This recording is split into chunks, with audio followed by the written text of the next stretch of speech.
Hello, I'm Turtle, and welcome to my review of Rocketman. Let's get into it. First of all, I loved this film.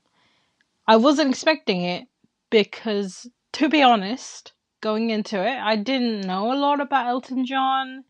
He's a bit before my time, or at least that's the excuse I've been using. Now, there is going to be a lot of comparisons to Bohemian Rhapsody. It's kind of unavoidable. It was on the back of my mind all the time, especially because I'd seen it recently. But also because Dexter Fletcher, the guy who directed this, was also the director who came in after Bryan Singer, after he infamously got fired.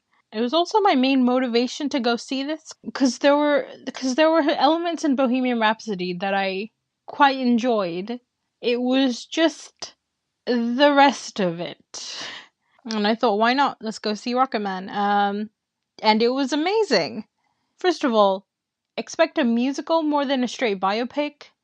Unlike Bohemian Rhapsody, which is much more of a traditional biopic with clips of music performances thrown into it.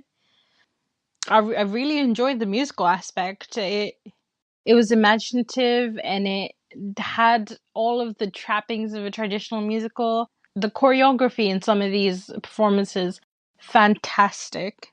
It was really fun to see the creativity in some of these more surreal bits of the film, which were bordering on just hallucinatory. In many ways, it's what I wanted out of Bohemian Rhapsody.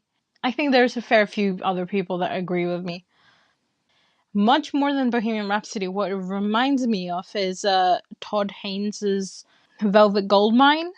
Partly because of the hyper stylized images of the subject and its campness, but also I think it shares that creative spirit from the get-go. Undoubtedly, the best part of the film for me was Taron Egerton. I'd seen him in Kingsman. He's pretty good. But up till this point, I hadn't seen anything that he's quite wowed me with until this. I think it's because the films I've watched him in, he gets the kind of everyman persona, which works for him. But as Elton John, you can't be the everyman. And he gets to flex these acting muscles that I'd never seen him flex.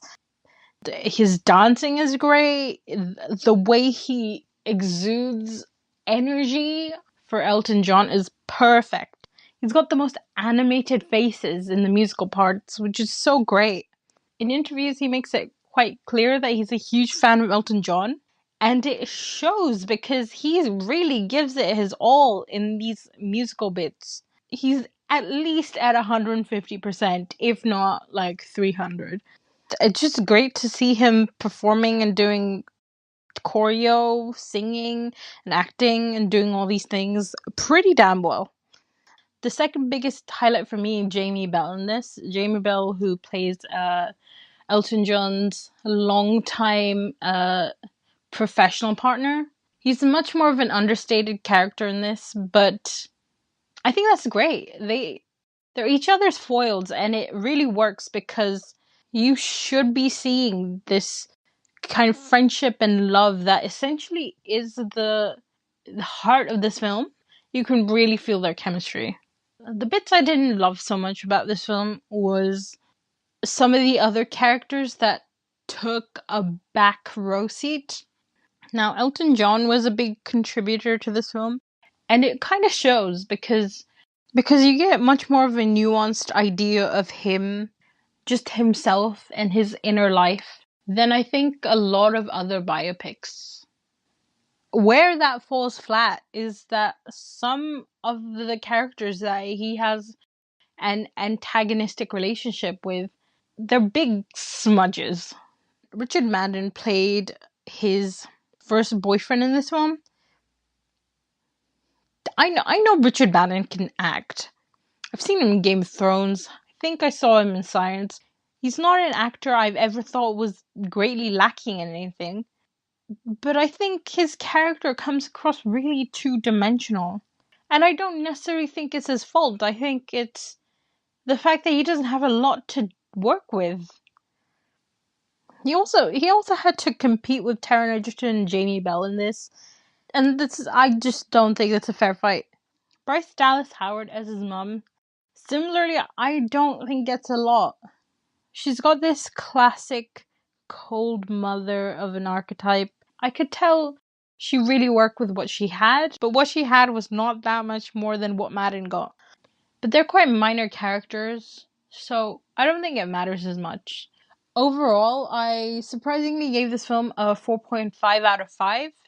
It started off looking like it was going to be hokey, and by all accounts, it could have and probably should have been hokey.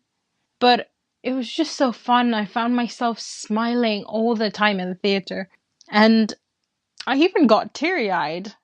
So, Rocketman is still in theaters right now. If you get the opportunity, please go see it. It's a great film. I hope to be hearing about this around Oscar season, but we'll see. Taron Egerton, I think, deserves a nod, at least. Well, thank you so much for listening to me rave about this film. I've been Turtleneck. I believe podcast episode is going to be about Game of Thrones.